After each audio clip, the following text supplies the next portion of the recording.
si es que el live tiene buen sonido, si es que se escucha, alguien me puede escribir por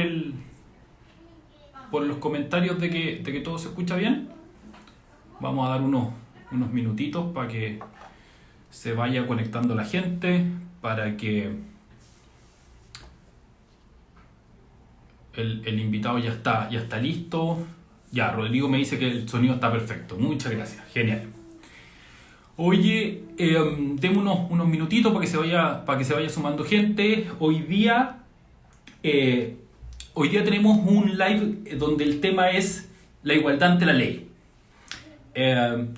Los hombres nacen libres e iguales en libertad y derechos, nos dice nuestra actual Constitución.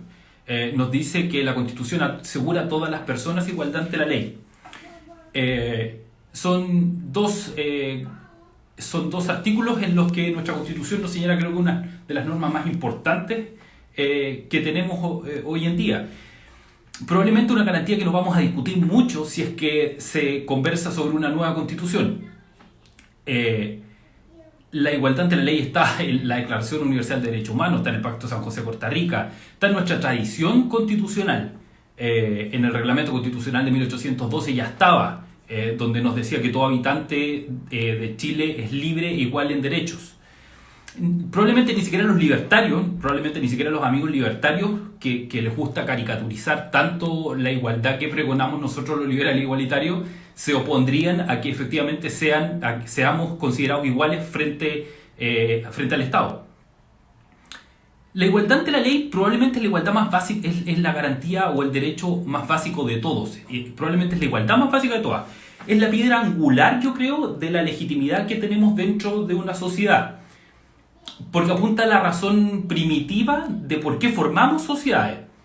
Todos estamos protegidos de igual forma frente a las violaciones del Estado, frente al poder del Estado. El Estado es gigante, el Estado es enorme. Y nosotros necesitamos sentirnos respetados y decir: todos somos iguales, todos tenemos los mismos derechos, vamos a ser tratados por igual. No es un derecho solamente, es una garantía.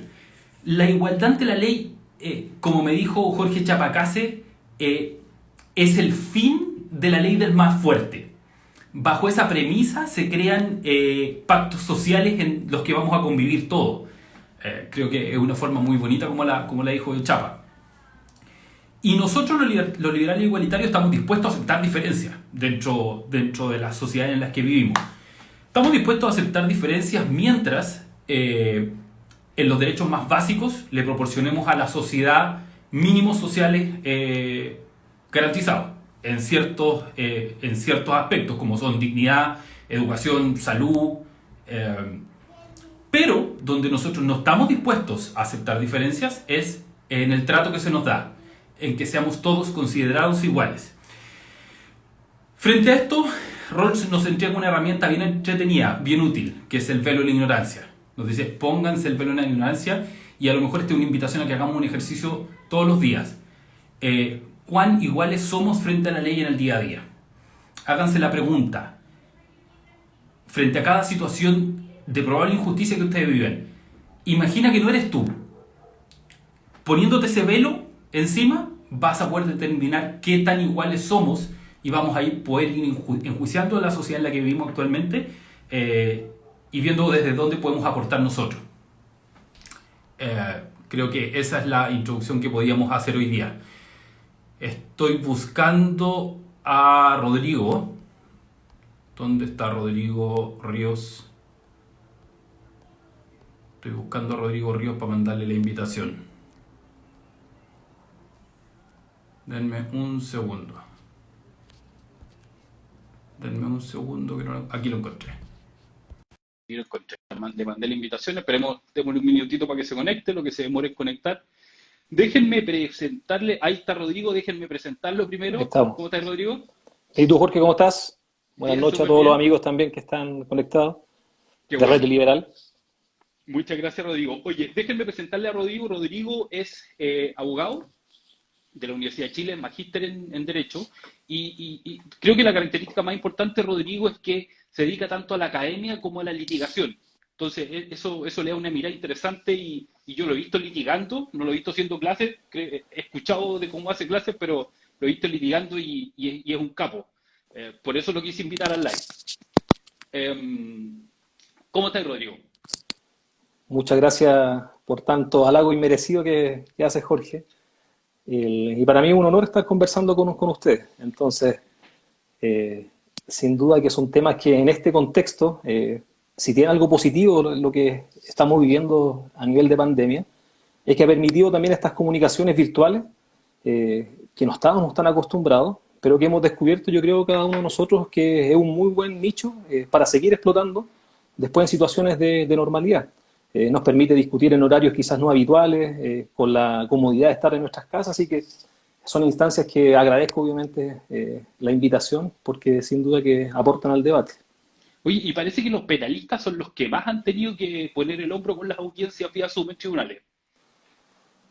Sí, y quiero ir derechamente también a una discusión que se ha dado en base a eso, que no solamente se está discutiendo en Chile, sino que también a nivel internacional, que es eh, la legitimidad de las audiencias a nivel virtual en términos de respeto a las garantías del proceso y particularmente a las garantías del imputado dentro del proceso. Entonces, nos ha permitido también reflexionar sobre un punto, por ejemplo, a 20 años de la reforma procesal penal en Chile, que no habíamos tenido la oportunidad de debatir, que dice relación con el desarrollo de juicios orales propiamente tal a nivel virtual. ¿Es posible realizar un juicio oral a nivel virtual sin pasar a llevar, sin tensionar las garantías del imputado? Y ese es un debate que hoy día está sobre la mesa y de hecho no tenemos aún una solución pacífica ante esa pregunta. Y reitero, una pregunta que es transversal no solamente en nuestro país, sino que también en países vecinos se está discutiendo bajo la misma lógica y con la misma intensidad dar una respuesta a ese interrogante. Y estamos Oye, en medio de ese camino. y los que están en contra de que que se desarrollen, sobre todo, juicios orales por medio electrónico, ¿qué es lo que argumentan? En la dinámica propia del juicio, de un juicio oral, es de la esencia de ese desarrollo, primero la interacción personal y privada entre el imputado y su defensor. Las comunicaciones previas, durante el desarrollo del juicio, son fundamentales para ir incluso tomando decisiones dentro del juicio a nivel estratégico. Claro, tú no tenías tu cliente al lado. Exactamente. Y esa conversación, que se da en términos directos y con la privacidad que aquello implica, se ve nítidamente afectada con el desarrollo de una audiencia en términos virtuales.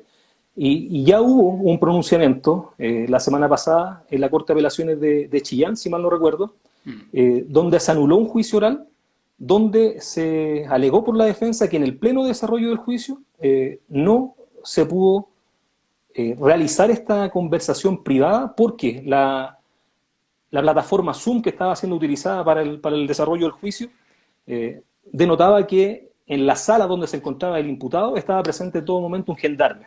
Por lo tanto, la privacidad en esa comunicación se ve directamente afectada. Y ese fue el argumento que la defensa planteó a nivel de una incidencia de nulidad del juicio oral y el tribunal acogió aquella petición. Entonces, ese es uno de los problemas.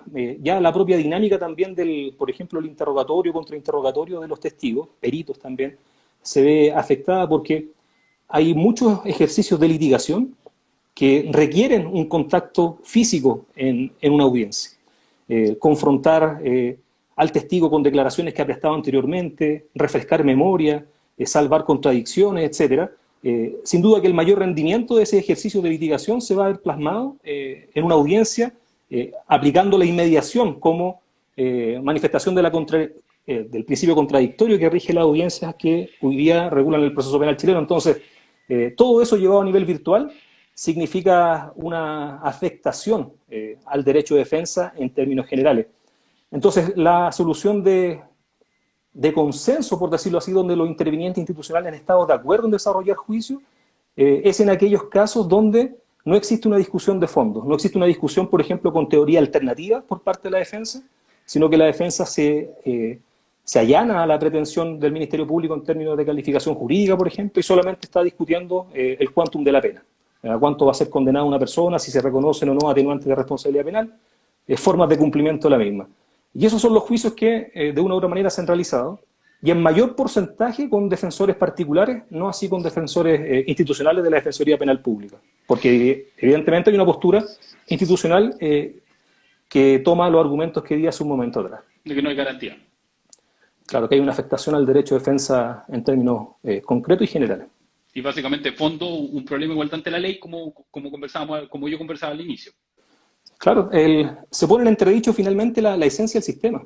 Claro. Si llevas la pregunta al fondo, al corazón de esa pregunta, nuestro sistema ha sido estructurado en base al desarrollo, y de hecho así se define como de un juicio oral y público.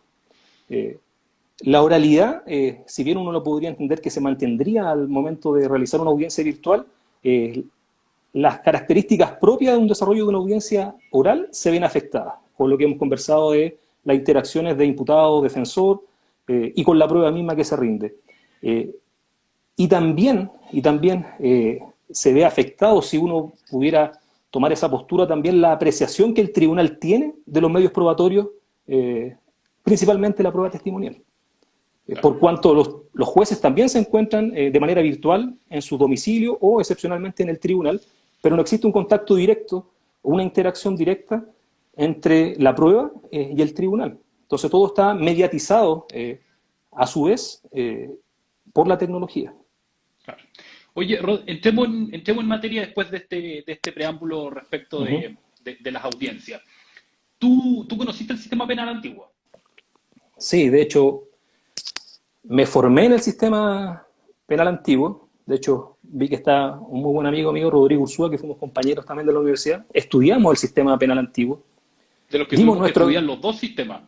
Dimos nuestro examen, en el caso particular nuestro, más dramático aún, tuvimos que estudiar el sistema antiguo completo y estaba en entredicho en esa época que ingresara como contenido de evaluar la nueva reforma procesal penal que se iba a instaurar en Santiago, porque el año 2005 se instauró en Santiago, ya el año 2000 ya estaba obviamente aplicándose en un par de regiones, pero nuestra formación fue a nivel del sistema antiguo. Y mis primeras experiencias laborales dentro del proceso penal fueron en el sistema inquisitivo, siendo secretario interino del Juzgado del Crimen de Santiago, del primer Juzgado del Crimen de Santiago. Ya. Entonces, sin duda que allí pude conocer de fuente directa su funcionamiento. Y, a ver, partiendo de la base que se llamaba sistema inquisitivo,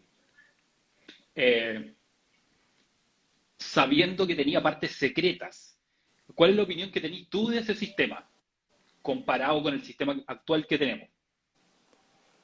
Como una primera respuesta, empezando quizás por una conclusión a la pregunta, uno podría constatar hoy día y responder categóricamente que el sistema actual no tiene comparación alguna en términos de lo que Chile tenía anterior al año 2000, previo a la instauración de la reforma procesal penal. O sea, hay que ser categóricos, no hay ninguna posibilidad que Chile pueda retomar un sistema procedimental en los términos que tuvimos hasta antes del año 2000, hasta antes del año 2005, con una aplicación a nivel nacional del sistema procesal penal. ¿Por qué? Y esto también puede tener una explicación también en términos histórico-políticos de cómo fue Chile avanzando en ese camino a ser receptivo también de las obligaciones internacionales que había suscrito en términos de respeto del debido proceso. Y esto va de la mano también con el paso a lo que se ha denominado la transición en términos políticos, y la reforma procesal penal viene a ser una de las consecuencias, un corolario de ese proceso. Esta reforma procesal penal no viene a ser más que la puesta al día de Chile a nivel de un incumplimiento histórico de sus obligaciones a nivel internacional, en términos de, por ejemplo, hacer propias la regulación de la Convención Americana de Derechos Humanos, el Pacto Internacional de Derechos Civiles y Políticos, por ejemplo, que establecen las bases y las reglas de un sistema como el que tenemos actualmente, donde esencialmente se caracteriza por la división de las funciones del ente que persigue, de aquel que acusa, de aquel que resuelve. Y eso en el sistema antiguo no lo teníamos. ¿Por qué? Porque el sistema que se denominaba inquisitivo, el sistema antiguo chileno en términos procedimentales, aglutinaba en solo una persona esas tres funciones. Entonces, o sea, tú tenías un gallo que te investigaba y que te juzgaba. Exactamente, el juez del crimen reunía las tres funciones del proceso. Esto es investigar, acusar y resolver. Esa sola constatación lleva a concluir de inmediato que las garantías de una persona que era inculpada, era procesada en el sistema antiguo, las expectativas que tenía respecto de ese juez en términos de que pudiera resolver algo distinto a lo que él ya había planteado, por ejemplo, en su acusación, eran bajísimas. porque evidentemente esa convicción, si lo llevamos a un plano psicologista de lo que es la resolución de un tribunal en el plano del sistema antiguo, significaba asumir por parte del juez que había errado o que había resuelto de manera equivocada al momento en que acusó a esa persona. Entonces, esa sola constatación de la no división de funciones, el aglutinamiento de estas funciones, implicaba un incumplimiento flagrante de las obligaciones que Chile había suscrito a nivel internacional. Ya. Y eso de la mano con una serie de características, y con esto cierro la respuesta, es la esencia del sistema antiguo estaba dado por la escrituración. Y la escrituración iba de la mano del secreto de las diligencias investigativas. Entonces nos encontramos con un escenario, en términos de respeto de las garantías de los ciudadanos que eran sometidos a investigación, que estaba completamente en el suelo. No había una carta de triunfo, por decirlo así, de los ciudadanos para ante el ius puniendi, sino que por el contrario, el ciudadano investigado debía remontar, y si lo llevamos a un plano futbolístico, como vi un comentario por ahí, tenía que remontar y empezar jugando un partido perdiendo 10-0. ¿Para qué? Para acreditar su inocencia, lo cual evidentemente es inaceptable. Oye, yo nunca he escuchado una opinión de alguien que diga que debiéramos volver al sistema antiguo. Más de alguno debe haber, digamos, pero yo nunca he escuchado a nadie serio que lo plantee. Y habiendo quedado claro que la opinión mayoritaria es que el proceso que tenemos hoy día es mucho mejor, a años luz mejor, igual tenemos un problema. La gente no está contenta y la gente no está contenta principalmente con el garantismo. ¿Cuál es tu opinión frente a que la gente sienta un descontento con el garantismo? ¿O por qué tú crees que la gente a lo mejor entendido mal lo que es el garantismo? Ahí hay una disociación cuando se habla del garantismo, lamentablemente una disociación en términos de lo que realmente significa. El garantismo como definición tiene una connotación valórica absolutamente positiva. Pero hoy día nuestra comunidad, y no solamente en Chile, sino que esto también es un problema transversal, principalmente en los países de la región latinoamericana, donde se asocia el garantismo y se le da una valoración absolutamente negativa. Y esto yo creo que tiene una explicación principalmente por el rendimiento que tiene el discurso de la carga negativa al concepto de garantismo en términos políticos. Se utiliza mucho el sistema penal como tal, para efectos de buscar réditos políticos, principalmente en periodos de elecciones presidenciales, parlamentarias, a efectos de recurrir a una imagen falaz de lo que es el proceso penal actual. Y aquí, derechamente, nuestro sistema procesal penal, al hacerlo ver en la comunidad como un sistema que ha fracasado en términos de el resguardo de la ciudadanía. Y se asocia el concepto, finalmente, de garantismo a una especie de sobreprotección del imputado en desmedro, por ejemplo, de la víctima. Pero eso a su vez también va con otra connotación valórica negativa que también es falaz. Esto es que el concepto de imputado debe estar cargado de un tinte también valórico negativo. Y eso también es un punto que es un paso en falso. ¿Por qué? Porque el concepto de imputado dentro del sistema procesal penal es un concepto de un sujeto de derechos. Entonces, si nosotros tuviéramos la claridad en términos conceptuales de qué es lo que significaría uno y otro, tendríamos conclusiones que son completamente distintas a las que tenemos hoy en día. ¿Es responsabilidad de la ciudadanía esto? Absolutamente no. Es un fracaso, finalmente, en términos institucionales, de lo que ha sido la implementación del sistema procesal penal actual en la comunidad. Porque si uno se pone, como nos gusta decir a los igualitarios, si nosotros nos ponemos un velo encima y no sabemos de quién estamos hablando, cuando vemos una persona citada, sentada en un tribunal, siendo formalizada por algo, ese gallo todavía es inocente. Por lo tanto, el garantismo, valga la redundancia, le está garantizando sus derechos como persona inocente. Y ahí viene un tema súper importante que tú nos podés contar. Tú trabajáis en el proyecto Inocentes de la Defensoría Penal Pública.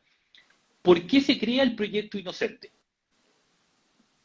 Sí, como tú dices, Jorge, el garantismo, en el fondo, uno debería sentirse cobijado bajo ese concepto, no solamente porque es imputado, sino que por el hecho de ser ciudadano, es en el fondo nuestra protección que tenemos ante el ejercicio del poder del ius puniendi por parte del Estado. Entonces, no ver como algo ajeno, como algo de otro, el problema del proceso penal, sino que cualquiera de nosotros como ciudadano puede estar vinculado al proceso, por ejemplo, en el carácter de imputado. Por lo tanto, uno no debe esperar reclamar esos derechos cuando uno esté en esa situación, sino que tenemos que tener la capacidad en términos de la ciudadanía entendida en su concepto, que es una garantía del sistema respecto de todos, transversal.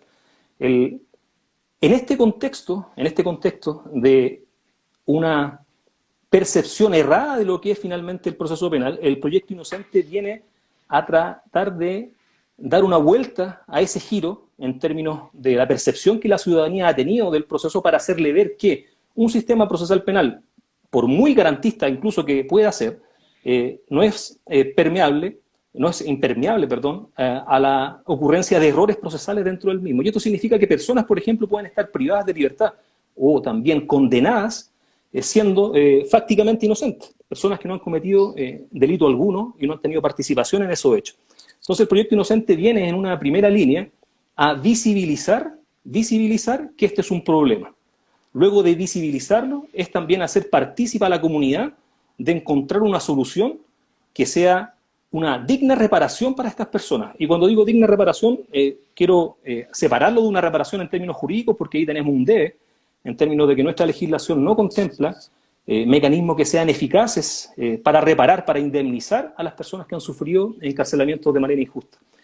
Por lo tanto, el proyecto Inocente lo que busca por una vía paralela a lo jurídico, en términos de comunicación, en términos de conocimiento social, revertir la imagen que aquella persona ha tenido y lo ha tenido estigmatizada finalmente dentro del proceso.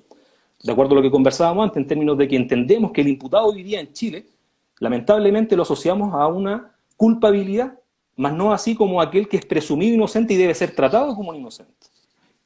Claro. Oye, tú decías que no hay que culpar a la sociedad de no haber entendido el sistema o de no conocer los conceptos, pero, y tú decías que hay mucho político que trata de sacar rédito político de esto. ¿Es únicamente culpa de los políticos el hecho que no hayamos podido dar a conocer de forma clara lo que significa una formalización, por ejemplo, o lo que significa un archivo provisional? Porque a mí, yo siempre le explico esto a mis amigos cuando me dicen lo que pasa es que me archivaron la causa y no investigaron nada. Yo digo, claro, en el sistema antiguo, el robo de tu bicicleta era un proceso que duraba 5 años, en el que no se hacía nada. Hoy día el fiscal te dice, ¿sabes qué, viejo? Yo no tengo nada que investigar, no hay cámara, no hay testigos, no sabemos qué es lo que pasó, así que yo voy a archivar tu causa hasta que tengamos alguna noticia. El sistema hoy día es mucho más transparente también. Pero vuelvo a la pregunta original. ¿Quién falló o quién está fallando en explicar y que la ciudadanía conozca estos conceptos y se familiarice con ellos? Como anticipé, creo que es una falencia de los operadores institucionales del proceso penal. Y cuando me refiero a esto, estoy hablando de los tribunales con competencia en materia penal, el Poder Judicial, de la Defensoría Penal Pública, del Ministerio Público, como instituciones que son las piezas fundamentales del proceso. Inicialmente la reforma en general tuvo una inyección en términos económicos y de difusión muy importante. Pero un sistema como este, que requiere de un cambio cultural muy relevante, requiere a su vez también de la implementación de programas de difusión que sean permanentes en el tiempo. O sea, de nada sirve la implementación de un sistema tan exitoso como el que hemos tenido, pero si no va de la mano con una difusión potente y permanente para efectos de que la comunidad, y no solamente la comunidad en términos de personas adultas, sino que ir permeando ya el conocimiento del sistema procesal penal, por ejemplo, a nivel escolar, para efectos de que los alumnos, quienes el día de mañana van a ser universitarios y el día de mañana van a ser operadores eventualmente del sistema, vengan ya con los principios de lo que es un sistema de justicia en términos penales internalizado. Y eso ha sido un aspecto que, salvo iniciativas muy esporádicas de estas instituciones donde se ha intentado capacitar a la comunidad, no ha sido una política estatal permanente, reitero, que permita ir equiparando finalmente este instinto inquisitivo que aún tenemos muy afianzado a nivel cultural. Y esto también tampoco es extraño que así sea.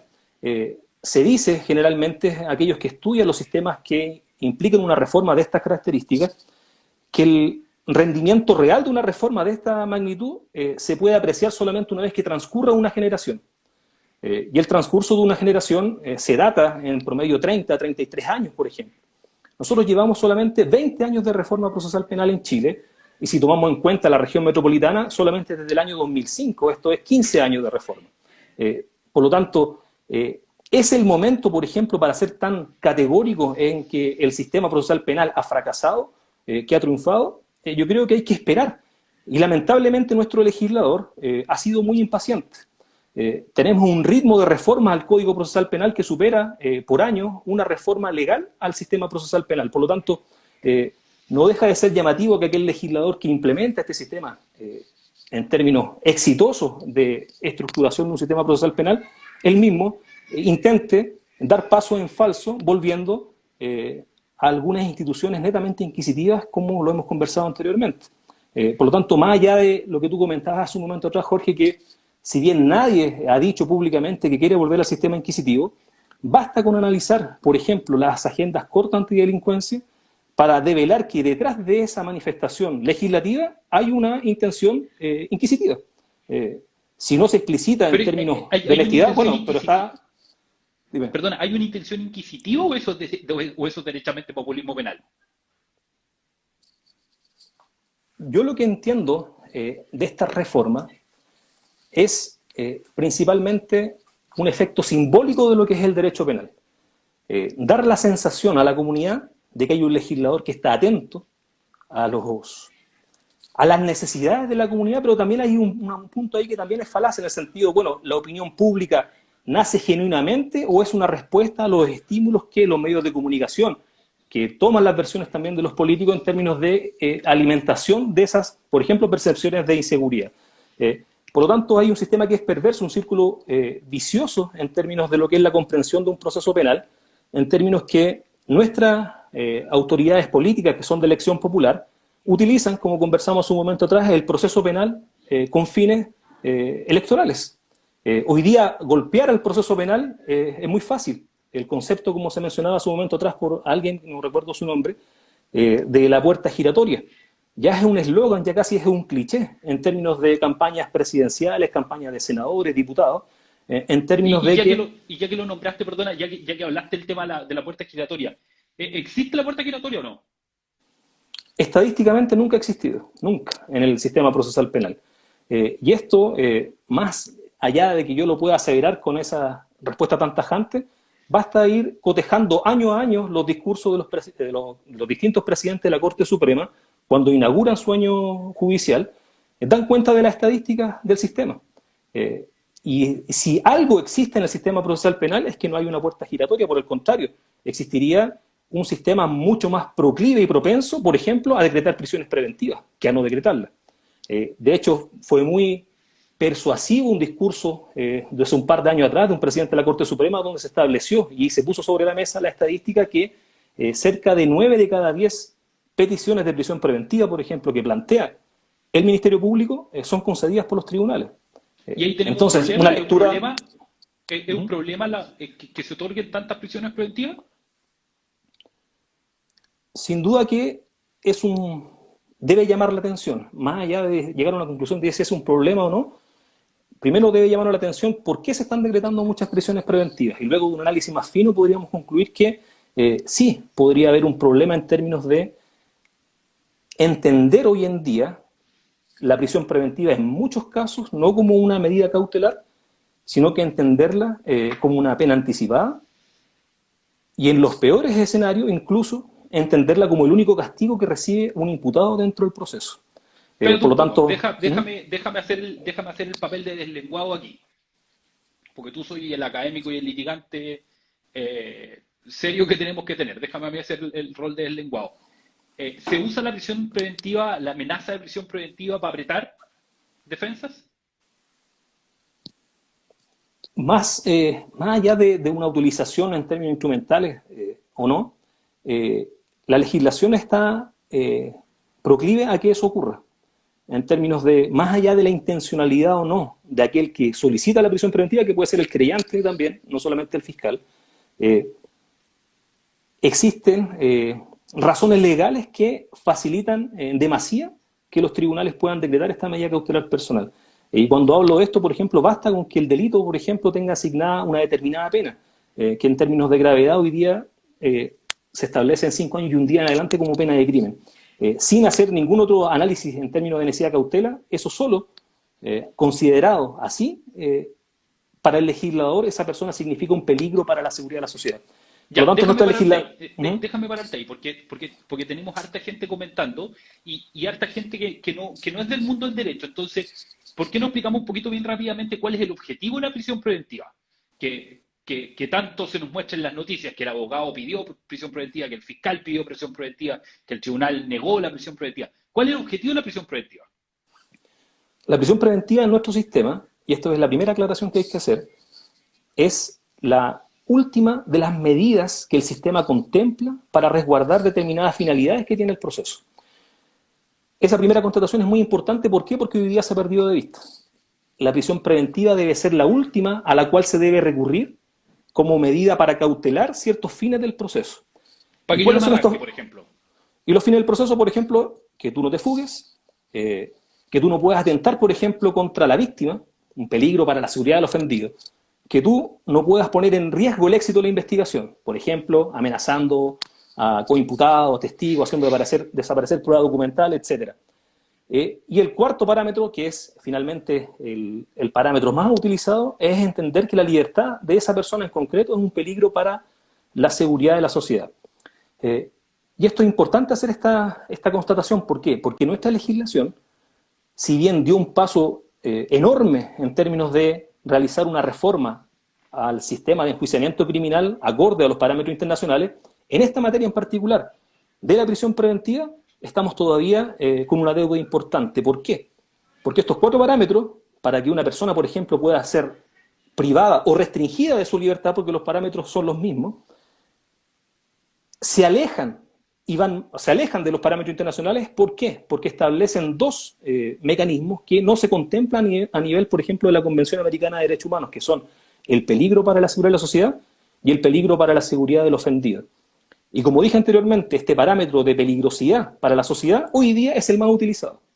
Entonces, si realmente quisiéramos tener un sistema que fuera respetuoso en clave de prisión preventiva de lo que es un sistema garantista, esta necesidad de cautela debería desaparecer y ser solamente analizada la prisión preventiva a nivel de tratados internacionales en esta materia que Chile ha suscrito, basado en el peligro de fuga, basado en el éxito de la investigación.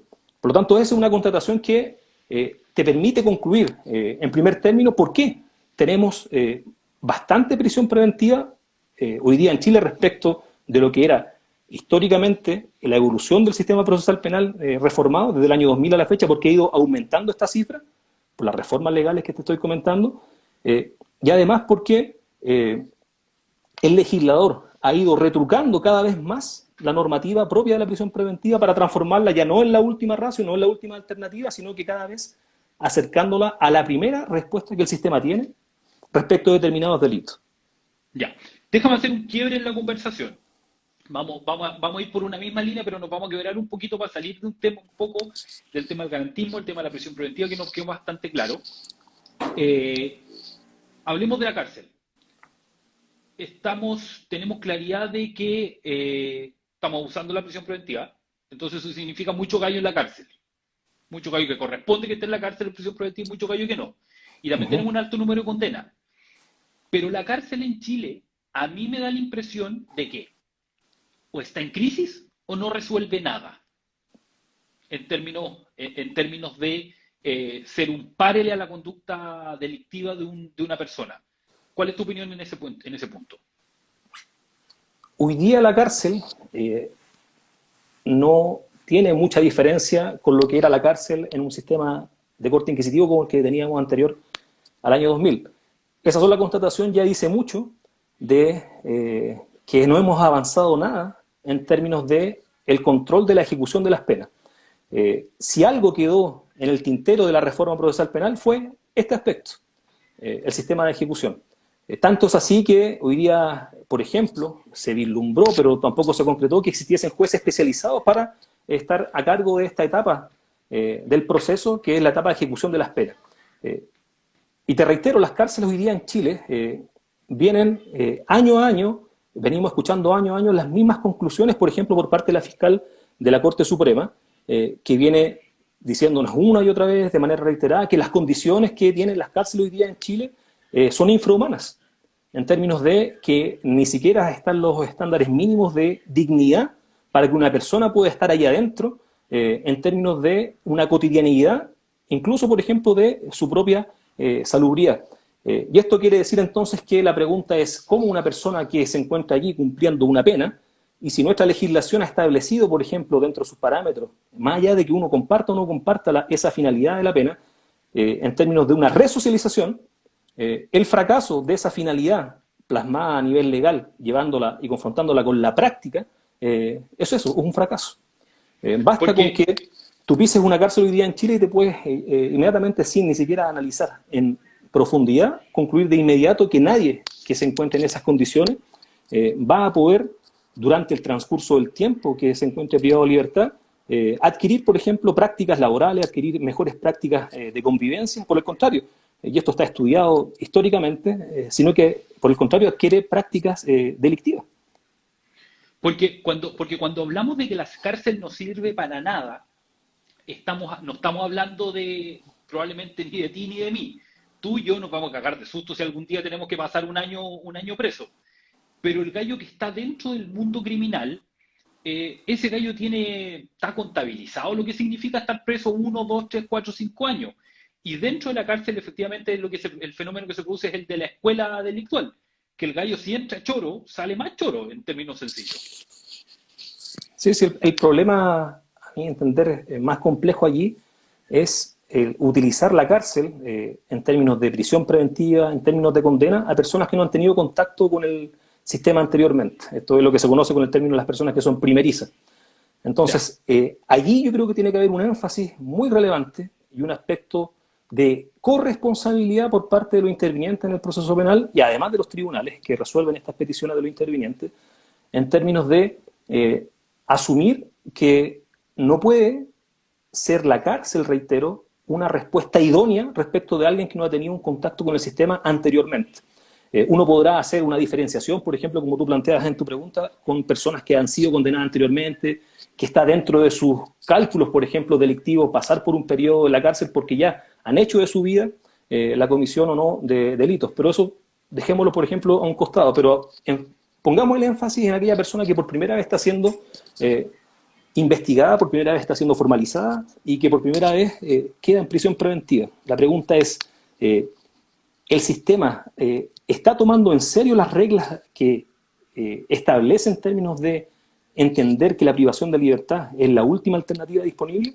Y esa es la pregunta que hoy día, con los estándares que tenemos de prisión preventiva, la respuesta está yendo en la respuesta afirmativa, como decían los presidentes de la Corte Suprema, en términos de que se están decretando casi el 90% de las prisiones preventivas que se piden por los fiscales, y tenemos hoy día una población carcelaria de presos preventivos que alcanza, por ejemplo, el 30% de la población total de las cárceles.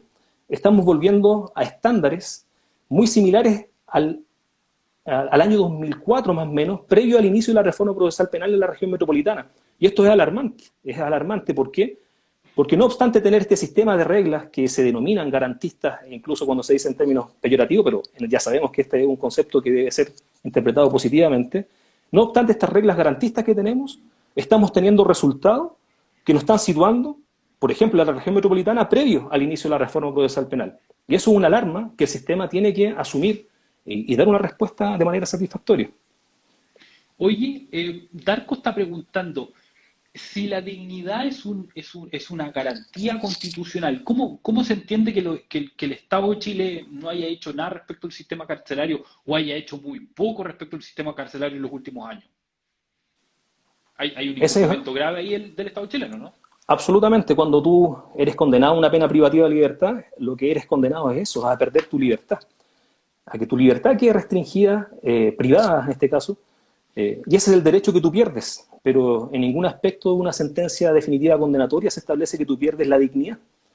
Por lo tanto, absolutamente de acuerdo con esa observación, y por eso, reitero, la fiscal judicial de la Corte Suprema año a año viene denunciando esta situación.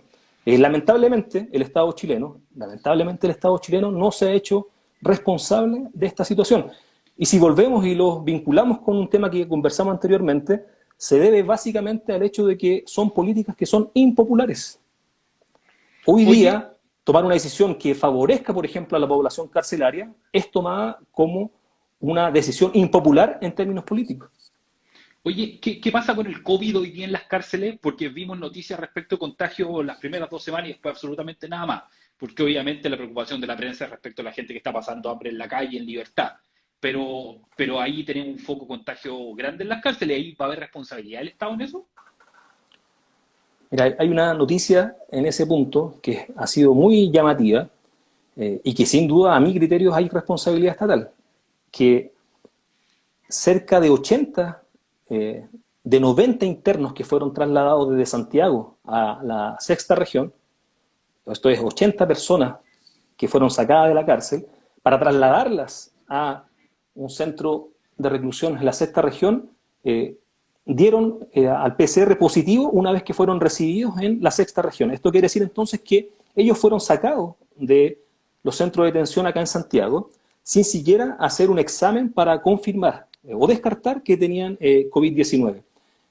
Y no obstante esa situación, fueron trasladados en contacto con otras personas, con funcionarios de gendarmería, con otros funcionarios de carcelarios, etcétera, exponiendo de manera irresponsable el contagio no solamente de ellos, sino que de terceras personas. Y por lo tanto lo que tenemos allí es un ejemplo de cómo se ha tomado a nivel carcelario de manera irresponsable lo que dice relación con evitar contagios al interior de los recintos penitenciarios. Y ese es un ejemplo, reitero, que a mi criterio va a determinar una responsabilidad por parte del Estado. Ya. Oye, me veo obligado a adelantar un poquito la conversación porque tú sabes que, como te conté al principio, los lives se cortan a la hora y se cortan nomás. Entonces, pasemos un poquito al tema más actual. ¿Nos puedes resumir en breves palabras? Se habla mucho del 318. La gente lo escucha mucho, lo lee mucho en la prensa. ¿Qué es qué es el 318? ¿Cómo se está sancionando a la gente que hoy día incumple la cuarentena? Bueno, acaba de salir una reforma legal el 20 de junio que agrava las penas, principalmente a aquellas personas que pongan en peligro la salud pública en términos generales, reconducido específicamente a la situación de pandemia y hoy en día al contagio del COVID.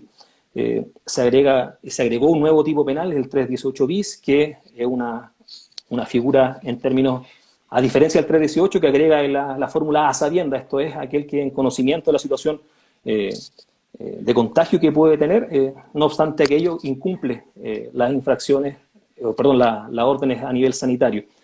Entonces lo que se busca con esta reforma, de una u otra manera, es tomar otra vez de la mano al derecho penal y mostrarlo en términos comunicacionales, en términos de la comunidad, como la solución que el Estado está entregando para dar una tranquilidad a la sociedad. Y esto quiere decir entonces otro ejemplo más de lo que se conoce a nivel de literatura, de doctrina, como un efecto simbólico de lo que es el derecho penal. La pregunta seria es, ¿vamos a solucionar los estándares, las tasas o niveles de contagio que tenemos hoy día por establecer un nuevo delito, por elevar las penas? Esto viene estudiado desde el día 1 de que existe el derecho en términos de que el sistema penal es la peor respuesta en términos sociales a cualquier problema que podamos tener como comunidad.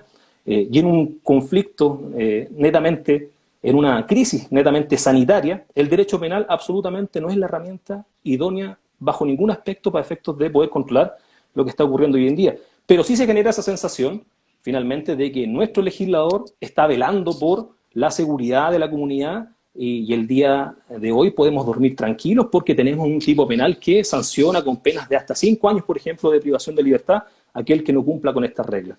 Evidentemente que eso va a tener un impacto cero en términos de lo que se busca, ya sea a nivel penal y evidentemente también a nivel sanitario. Porque, a ver, puede que haya mucha gente que no entiende mucho derecho penal, pero la gente lo que te dice, espérate un poco, ¿no soltaron a 10.000 gallos de las cárceles hace 3 meses? Entonces, ¿Cómo tú entendís que se suelten a 10.000 gallos que tenían compromiso intelectual bajo, o que ya tenían mucha edad, o que eran mamás, o que estaban embarazadas? ¿Cómo entendís que suelten gente y que después suban penas para meter gallos presos? A nivel de la observación del comportamiento del Estado, si nosotros fuéramos observadores del sistema, nos daríamos cuenta que hay una contradicción que es esencial. Ese mismo Estado está aplicando una ley de indulto conmutativo para efectos de sacar de la cárcel a cierto tipo de población que se encuentra en riesgo de contagio. Personas por su edad, ya sea por su situación en términos de tener hijos menores de edad o por estar embarazadas, o que tengan potenciales enfermedades que puedan ser complejas a nivel del contagio del COVID. Por lo tanto, toma una medida que significa un indulto conmutativo a personas que ya han sido condenadas para sacarlas de las cárceles. Pero, a renglón seguido, a meses, menos de un par de meses de tomar esa decisión, tenemos una reforma también a nivel penal donde se incrementan las penas, que si bien uno podría entender de que el quantum de esas penas no va a permitir que aquel que sea eventualmente condenado cumpla la pena privada de libertad, pero sí podría abrir un margen y un espacio para que esas personas, por ejemplo, queden en prisión preventiva mientras se investiga. Y que ha sido el caso... Déjame pararte ahí porque eso es re importante. Entre paréntesis, el Estado hace una buena y una mala. Libera gente, bien, y después sube las penas para meter gente presa. Pero tú dijiste que esa gente, aún con la penalidad actual, no va a terminar presa. Las penas que establecen estos tipos penales, 318, 318 bis, no superan los 5 años de privación de libertad. Entonces, si nos ponemos en un plano de normalidad, una persona que tenga irreprochable conducta anterior, esto es que nunca ha tenido contacto con el sistema, es básicamente cero la posibilidad, en términos estadísticos, que pueda cumplir una pena efectiva.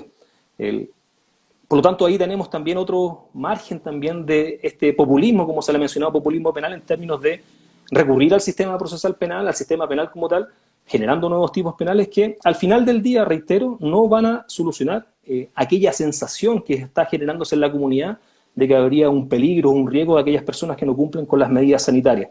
Y en ese punto reitero, la prisión preventiva puede ser utilizada de manera desproporcionada a la pena que arriesga la persona que comete esa infracción.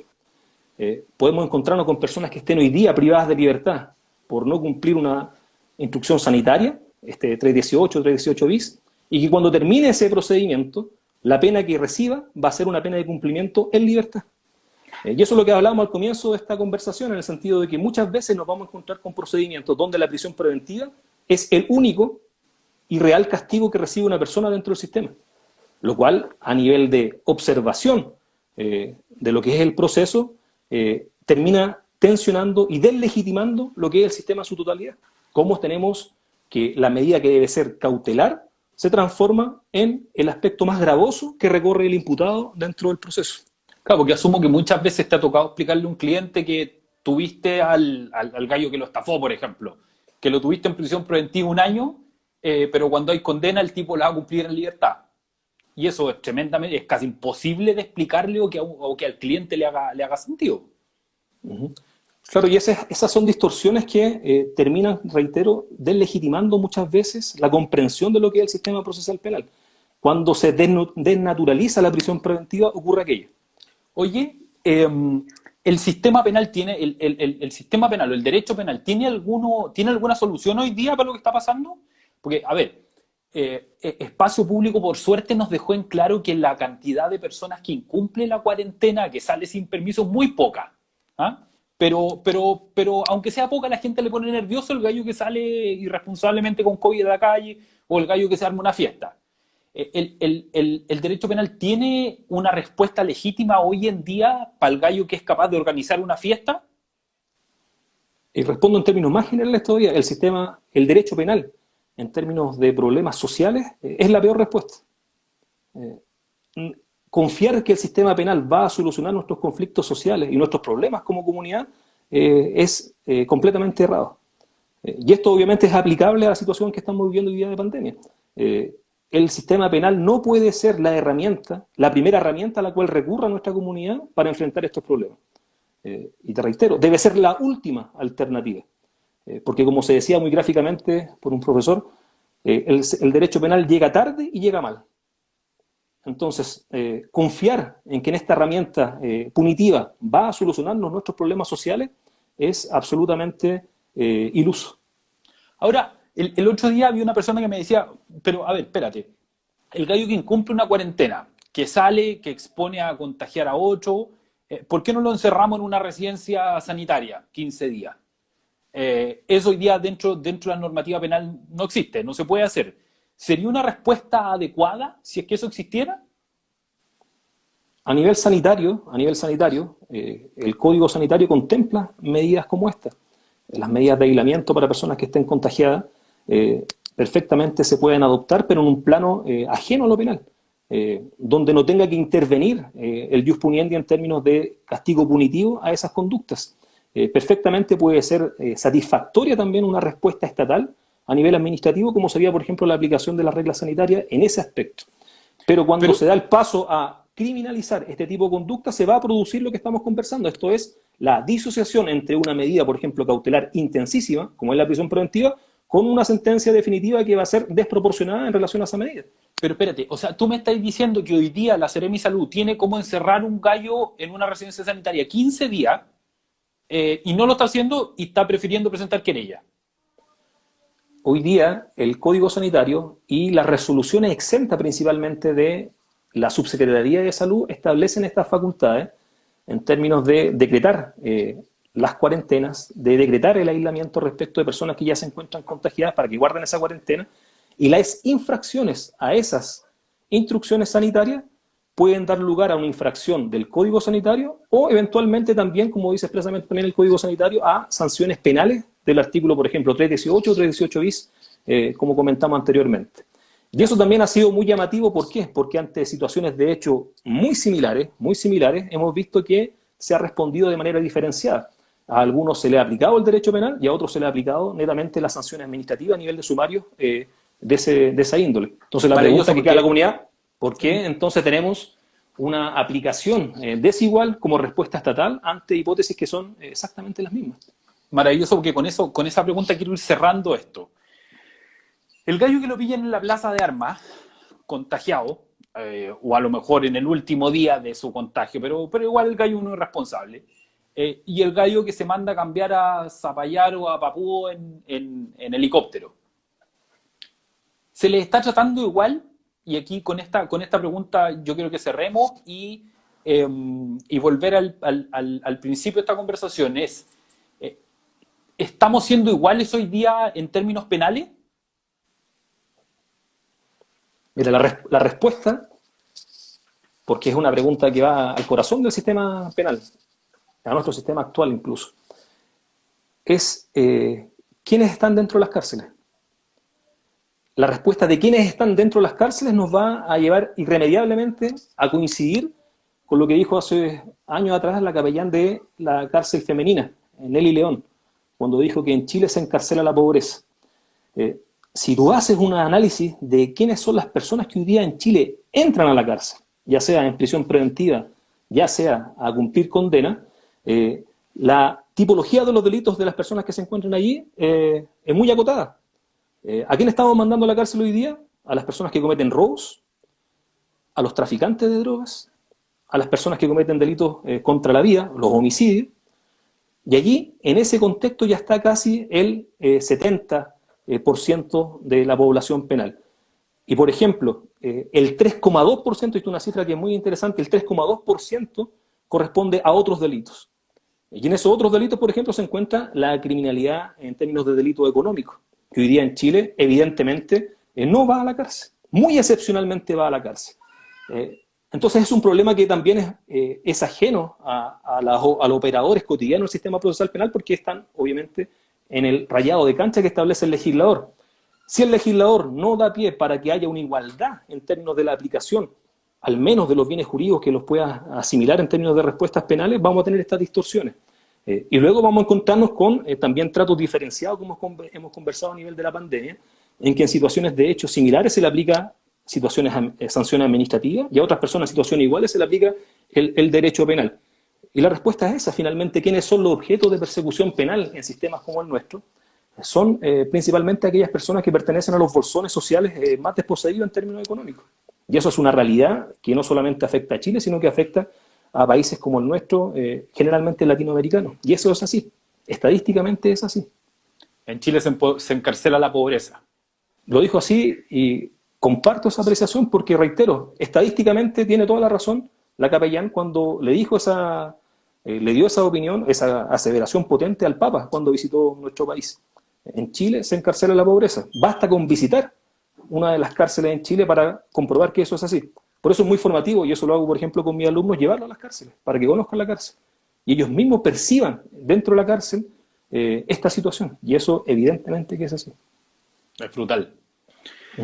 Es brutal darnos cuenta la desigualdad que sufrimos en el trato frente a la ley. De repente uno piensa que la igualdad ante la ley, uno dice, bueno, cuando me controlan a mí me tratan igual como si fuera pobre o si fuera rico. Cuando me controlan en el auto, cuando me controlan, si yo ando sin licencia, me van a pasar el mismo parte que un gallo pobre o un gallo rico. Pero cuando nos enfrentamos frente a un delito, no. Pues. Ahí nos vemos frente a la brutal realidad de que en Chile se encarcela la pobreza. Ajá. Rodrigo, palabras al cierre, algo que queráis decir y antes obviamente agradecerte por haber conversado con nosotros, porque como dije al principio tenía toda la razón, fuiste tremendamente claro, se te nota lo profe, se te nota lo litigante, yo creo que esa es tu gracia. Palabras al cierre. Agradecerte nuevamente, Jorge, ha sido un agrado estar conversando contigo, bueno, así también desde que nos conocemos, siempre las conversaciones muy interesantes. Y estas son instancias, reitero, que también para transmitir también estos mensajes, no solamente en un núcleo cerrado de lo que son los abogados del núcleo jurídico, sino que también transmitir estas ideas que vayan permeando también en aquellas personas que no se dedican al ámbito penal, que no se dedican o están formadas en el derecho a efectos de que puedan también ir percibiendo de manera correcta cuáles son las reglas del juego. Y reitero, ese es el gran debe que tenemos hoy día en Chile, en nuestro país. Ponernos al día en términos de educación cívica de lo que significa un sistema procesal penal como el que tenemos.